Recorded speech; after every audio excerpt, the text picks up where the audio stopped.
اس سال کچھ حالات ایسے پیدا ہو گئے ہیں تو اس سے مایوسی کی کیفیت اپنے دل کے اوپر نہ طاری کریں. یہ عزائے سید الشہداء ہے، اس کی ضمانت اللہ سبحانہ و تعالیٰ نے دی ہے. ہم ہو چاہے نہ ہو آزاداری ہوتی رہے گی. صلوات بھیجیں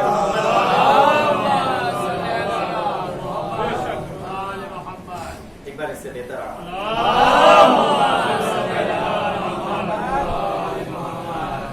اصل چیز ہے ادادار بننے کے لیے سب سے پہلے واقع کربلا کی معرفت.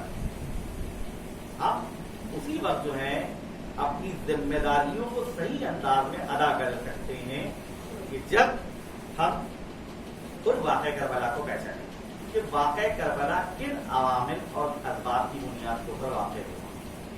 اگر ہم ان عوامل اور اسباب کو سمجھ لیتے ہیں، کشف کر لیتے ہیں، تب ہم اس غم کو صحیح انداز میں بناتے ہیں. شہید کا درجہ بہت بلند ہوتا ہے. شہید زندہ ہے، اور اگر وہ شہادت نہ پیش کرے تو یہ جو آج آزادی نظر آ رہی ہے اور ہم اور آپ آزادانہ طور کے اوپر مراتب ادا کی برگزاری کر رہے ہیں، دینی احکامات کو ہم انجام دے رہے ہیں، یہ شہید کی شہادت کا صدقہ ہے کہ وہ اپنی جان سے گزر گئے ہیں. لہذا جب ایک شہید کوئی خلاف شرط کام ہوتے ہوئے دیکھتا ہے، شہید کے معنی ہوتے ہیں گواہ کے روپ، یعنی وہ ہمارے اعمال کے گواہ بنے گا. قیامت میں شہید جو ہے ہم سے سوال کرنے کا حق رکھتا ہے، ہمارا گریبان پکڑنے کا حق رکھتا ہے کہ میں نے اس راہ میں، اسلام کی راہ میں اپنے آپ کو قربان کیا، تو نے کیوں خلاف اسلام امور بن جانے، تو نے قوانین اسلام کو کیوں زیر پا رکھا، تو نے واجبات الہیہ کا کیوں مذاق اڑایا. یہ شہید جو ہے ہم سے سوال کرنے کا قیامت میں حق رکھتا ہے. یہ کوئی خطابتی جملہ نہیں ہے، احادیث میں آیا ہے کہ شہداء سوال کریں گے ان لوگوں سے، گناہگاروں سے، کہ جنہوں نے ان کی شہادت کو اپنے گناہ کے ذریعے سے کم کرنے کی کوشش کی. یعنی اگر ایک گناہگار گناہ کرتا ہے تو گویا کہ شہید کی شہادت کی ارزش اور اہمیت کو کم کرنے کی کوشش کرتا ہے. لہذا روز قیامت شہید جو ہے وہ یہ حق رکھتا ہے کہ ہم سے سوال کرے کہ تم نے خلاف شرع کام کیوں انجام دیے، قوانین اسلامیہ کو زیر پا کیوں رکھا. یہ شہید کو حق آتا ہے. لہذا ہم کو سوچنا ہوگا کہ واقع کربلا کے اسباب اور عوامل کیا تھے، کس بنا کے اوپر واقع کربلا ہوا. کیا امام حسین علیہ السلام کے سامنے کوئی دوسرا راستہ نہیں تھا؟ صرف ایک یہی راستہ تھا اصلاح امت کے لیے کہ اپنے آپ کو شہید کروا دو، یا اس کے علاوہ بھی کوئی دوسرا راستہ فرض کیا جا سکتا ہے کہ جس کو حضرت انجام دے سکتے تھے؟ یہ سوالات ہیں کہ جن سوالات کے جوابات ملنا چاہیے. اور جو امام نے اقدام کیا، کیا وہ اقدام اپنے اعتبار سے صحیح تھا یا نہیں صحیح تھا؟ آج ہم اگر حضرت کے اقدام کا تجزیہ کریں، تحلیل کریں، تو ہماری عقل کیا کہتی ہے، ہمارا مطالعہ کیا کہتا ہے کہ ہم حضرت کے اقدام کو کیا سمجھ رہے ہیں کہ جو حضرت نے اقدام کیا، اتنی عظیم قربانی پیش کر دی کہ جس سے عالم انسانیت لرز اٹھا، عالم انسانیت کے اندر ایک تلاطم برپا ہو گئی. یعنی وہ کہ جو سوئے ہوئے تھے غفلت کی نیند میں، جنہوں نے چند بے روح عبادتوں کے اندر اپنے آپ کو مشغول کر لیا تھا، ان کے اندر حرکت پیدا ہو گئی، ان کے اندر جرت پیدا ہو گئی. کسی معاشرے کو اگر ختم کرنا ہے تو اس کی قوت احساس کو آپ لے لیجئے اور جرت اظہار کو اس کی ختم کر دیجیے. قوت احساس کیسے حاصل کیا جاتا ہے کہ قوت احساسی نہ رہے اور جرت اظہار؟ جرت اظہار ڈرا کے اور دھمکا کے جو ہے ختم کیا جاتا ہے، اور قوت اظہار مال و دولت کے ذریعے سے ختم کیا جاتا ہے کہ اگر مال و دولت دی جائے، رشوتیں دی جائیں تو معاشرہ جو ہے اس کے اندر احساس کی قوت جو ہے ختم ہو جائے گی، نفس عادی ہو جائے گا کہ بھائی یہ مال جو ہم کو مل رہا ہے یہ مال ہمارا رک جائے گا اگر ہم جو ہے اس سلسلے میں کوئی اظہار رائے کریں. تاریخ کے اندر ایسے واقعات ملتے کہ امیر شام کی عنایتیں بعض لوگوں کے اوپر تھی. ایک شخص نے کہا کہ آپ نے ان کو بہت زیادہ نوازا ہے, آپ نے مجھ کو کیوں اتنے کم پیسے دیے؟ تو امیر شام نے جواب میں کہا کہ کیونکہ میں نے اس سے اس کا دین خریدا ہے اس لیے جو ہے میں نے اس کو اتنے پیسے دیے ہیں. جواب میں کہنے والا کیا کہہ رہا ہے کہ آپ مجھ سے میرا بھی دین لے لیجیے. یعنی احساس کی قوت ختم ہو چکی ہے. انسان مادیات کے پیچھے اتنا بھاگ رہا ہے کہ دین کا سودا کرنے کے لیے آمادہ ہو چکا ہے. یہ چند مثالیں ہیں. جب بزرگوں کے اندر اس قسم کی حرکتیں پائی جاتی ہیں تو عام پبلک اور عام عوام کا کیا حال ہوگا؟ کیونکہ عوام ہمیشہ اپنے بزرگوں کے پیچھے چلتی ہے, جو لیڈر ہوتے ہیں ان کے پیچھے چلتی ہے, جو قائد بنے ہوتے ہیں ان کے پیچھے چلتی ہے, جو قبائل کے سردار ہیں ان کے پیچھے چلتی ہے. عام عوام کا کوئی رائے نہیں ہوتی, کوئی عقیدہ نہیں ہوتا. العوام و کل انام, عوام کی مثال جو ہے وہ بھیڑ بکریوں کی جیسی ہوتی ہے کہ ان کو جدھر آپ تھکا دیجیے ادھر وہ چلے جائیں گے. اصل اہمیت جو ہے وہ خواص کی ہوتی ہے. خواص میں بھی دیکھیے پورا معاشرہ اور پوری سوسائٹی 100% نہ تو حق پرست ہوتی ہے اور پوری سوسائٹی اور پورا معاشرہ نہ 100% باطل پرست ہوتا ہے. بلکہ اگر سوسائٹی کو تقسیم کیا جائے, معاشرے اور سماج کو تقسیم کیا جائے تو 10% حق پرست ہوتے ہیں, 15% باطل پرست ہوتے ہیں, لیکن 75% ایسے افراد ہیں جن کا کوئی مذہب نہیں ہوتا. نہ وہ حق پرست ہوتے ہیں نہ باطل پرست ہوتے ہیں. لیکن ہوتا یہ کہ جب 10% اقتدار میں آئے, حکومت ان کے پاس آ گئی, پاور ان کے پاس آ گئی, تو یہ 75% ان کے ساتھ ہو جاتے ہیں اور کہتے ہیں زندہ باد اور پائندہ باد. اور اگر یہ 10% بیچارے مغلوب ہو گئے, شکست کھا گئے, اور 15% وہ جو باطل پرست تھے وہ حکومت میں آ جائے, پاور ان کے پاس آ جائے, قدرت ان کے پاس آ جائے, اقتدار ان کا قائم ہو جائے, تو یہ 75% ان کے ساتھ ہو جاتے ہیں. تو کسی سوسائٹی اور کسی معاشرے کا ہم نہیں اندازہ لگا سکتے کہ پورا معاشرہ 70% حق پرست ہے, پورا معاشرہ باطل پرست ہے. معاشرے کے اندر 10% حق پرست ہوتے ہیں, 15% باطل پرست ہوتے ہیں. اب جو حق پرست ہے ذمہ داری ان کی ہے سب سے زیادہ کہ وہ مصلحت پسندی کا شکار تھا. باطل پرست کے لیے میدان کو خالی نہ چھوڑے, کیونکہ حق پرست جب اپنی ذمہ داری کو ادا نہیں کرتے ہیں, باطل پرست کے لیے میدان کو خالی چھوڑتے ہیں, تو اس وقت واقع کربلا رونما ہوتا ہے. واقع کربلا نہ دوبارہ رونما ہو تو اس کے لیے اہل حق کی ذمہ داری یہ ہے کہ وہ اہل باطل کے سامنے ڈٹ کے مقابلہ کرے. میدان کو خالی نہیں چھوڑنا چاہیے, ورنہ عوام کا کیا ہے؟ عوام تو سیلاب کی طرح سے بہتی ہے. جو حکومت کا مذہب ہے اکثریت جو ہے اسی مذہب کو اختیار کر لیتی ہے. کبھی عوام خوش کرنے کے لیے حکومت کو, اور کبھی ان نظریات کا پرچار کرنے لگتی ہے. ابھی حکومت تبدیل ہو جائے, کوئی دوسرا آ جائے تو دوسرے نظریات کو اختیار کر لیا جائے گا. عوام کے مزاج کے اندر خوشامد پائی جاتی ہے, چاپلوسی پائی جاتی ہے, تملق پائی جاتی ہے. جب خواص کے اندر یہ حرکتیں پائی جاتی ہیں تو عوام سے کیا امید کی جا سکتی ہے؟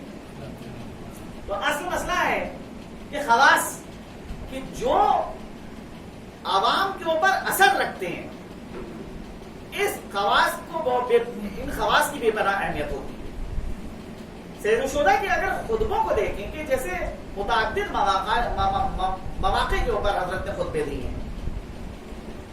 25 حج امام حسین علیہ السلام نے پا پیادہ کی, 25 حج پا پیادہ کی. مینا کے اندر خاص کو افراد کو جمع کر کے ان کے درمیان خطبہ دینا, عالم اسلام کی جو حالت ہے اس کی سلسلے میں اظہار خیال کرنا, اظہار کرنا کہ کیا صورتحال عالم اسلام کی ہو چکی ہے. جو پرہیزگار لوگ ہیں ان کو جلا وطن کیا جاتا ہے یا قید و بند کی سزائیں دی جاتی ہیں یا جو ہے ان کو قتل کیا جا رہا ہے. جو مظلومین ہیں ان تک ان کا حق نہیں پہنچ پا رہا ہے.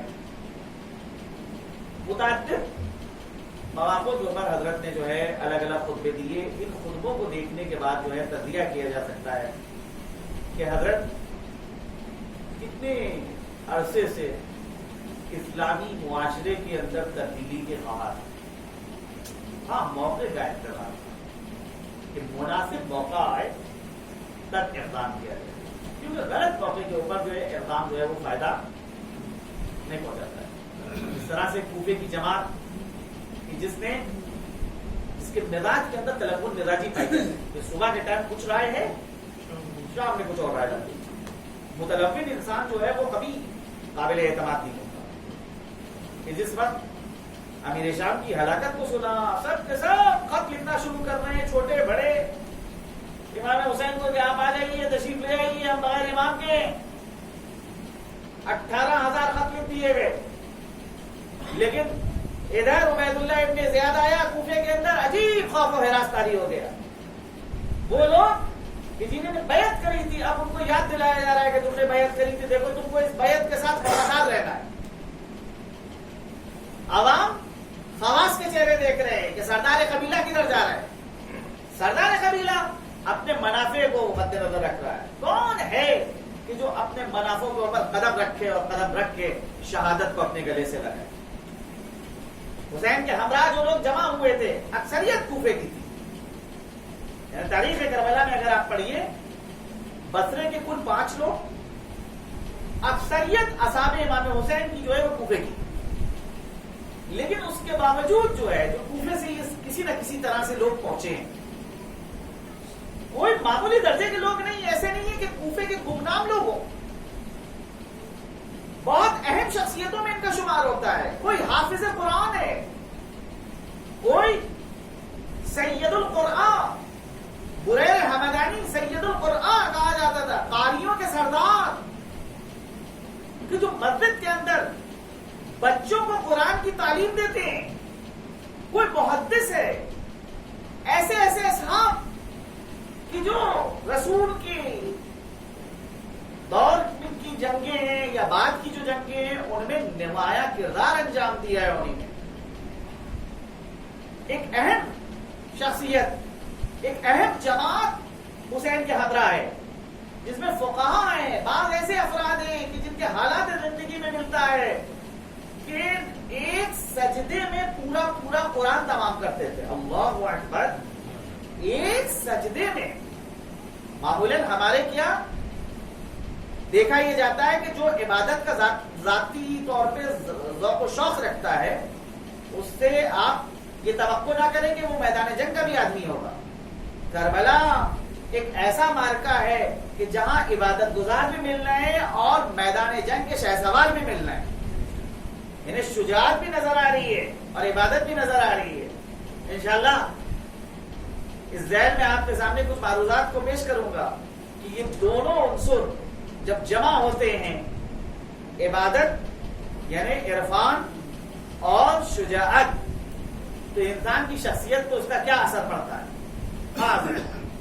تو یہ جماعت کہ جو امام حسین کے ہمراہ اکٹھا ہوئی ہے, کوئی معمولی جماعت نہیں ہے, بہت اہم جماعت ہے کہ جو حسین کے ہمراہ اکٹھا ہوئی ہے. خود جس وقت میدان جنگ میں نکل کے آتے ہیں تو لوگ ان کو پہچانتے ہیں کہ یہ معمولی درجے کے لوگ نہیں ہیں. مثال کے طور پہ حبیب ابن مظاہر, جن کا شمار شیعہ کوفہ میں سے ہوتا ہے.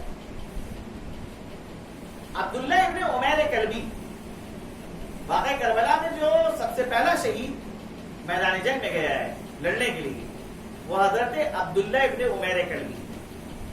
عبداللہ ابن عمیر کلبی کوفے کے رہنے والے نہیں تھے. کوفے کے باہر نخیلہ جو جگہ ہے وہاں کے اوپر رہتے تھے. لہذا کوفے کے اندر کے حالات کیا ہیں اس سے باخبر نہیں رہتے تھے. جب نخیلہ کے اندر فوجیں جمع ہو رہی تھی اور کربلا کے لیے روانہ کی جا رہی تھی اس وقت عبداللہ ابن عمیر کلبی نے معلوم کیا کہ یہ فوج کہاں جا رہی ہے، کس کے لیے بھیجی جا رہی ہے، تو پتہ یہ چلا کہ یہ نواز رسول کے قتل کے لیے جو ہے یہ فوجیں روانہ کی جا رہی ہیں۔ چنانچہ عبداللہ ابن عمیر کلبی نے اپنی زوجہ سے جا کے کہا کہ مجھ کو بڑی آرزو تھی، میری بڑی تمنا تھی کہ اللہ مجھ کو موقع فراہم کرے تاکہ میں مشرکوں سے اور کفار سے جنگ کر سکوں، لیکن یہ موقع ابھی تک نہیں ملا مجھے۔ لیکن آج یہ جب مجھے پتا چلا کہ یہ لشکر کربلا جا رہا ہے نواز رسول کو قتل کرنے کے لیے، تو میں سمجھتا ہوں کہ مجھے کربلا اپنے کو پہنچانا چاہیے، حسین کے لشکر میں شرکت کروں۔ وہ افراد کے جو حسین کے مقابلے پہ آ رہے ہیں وہ کفار اور مشرکین سے کم نہیں۔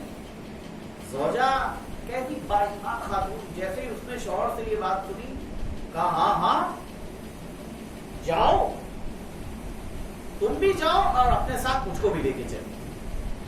دونوں میں یاد نہیں نخیلہ سے کسی طرح سے کربلا پہنچے، جبکہ آپ سوچیں کہ ہر طرف ناکہ بندی ہو چکی ہے، حسین کے لشکر میں کوئی تازہ آدمی نہیں آ سکتا ہے، جگہ جگہ کے اوپر فوج بیٹھی ہوئی ہے۔ کیسے یہ لوگ پہنچے ہیں اور کس طرح سے اپنے آپ کو ملحق کیا ہے؟ دیکھیے ایک بات ذہن میں رکھیے گا، نیت کے اندر جب اخلاص ہوتا ہے اور انسان خدا کی راہ میں قدم اٹھاتا ہے تو اللہ اس کی مدد کرتا ہے، لیکن اگر نیت میں اخلاص نہ ہو تو اللہ پھر ایسے شخص کی مدد نہیں کرتا۔ جو دل سے اپنے آپ کو تبدیل کرنا چاہے، ان اللہ لا یغیر ما بقوم حتی یغیروا ما بانفسہم، اللہ کسی قوم کے حالات میں اس وقت تک تبدیلی نہیں لاتا جب تک کہ خود قوم اپنے آپ کو تبدیل کرنے کی کوشش نہ کرے۔ حر نے چاہا کہ میں لشکر یزید سے باہر آ جاؤں، اور صرف چاہا نہیں، اس کے لیے کوشش کی، اللہ نے حر کو اس کی کوشش میں کامیاب کیا۔ عبداللہ ابن عمیر کلبی جنہوں نے دیکھا کہ مجھ کو کربلا پہنچنا ہے، تو اب ہر طرف کی ناکہ بندی ان کو روک نہ سکی اور وہ لشکر حسین میں آ کے شامل ہو گئے۔ روز عاشور حملہ جب شروع ہوتا ہے تو اس وقت عبداللہ ابن عمیر کلبی نے امام حسین سے کہا کہ مولا مجھے جنگ کی اجازت دی۔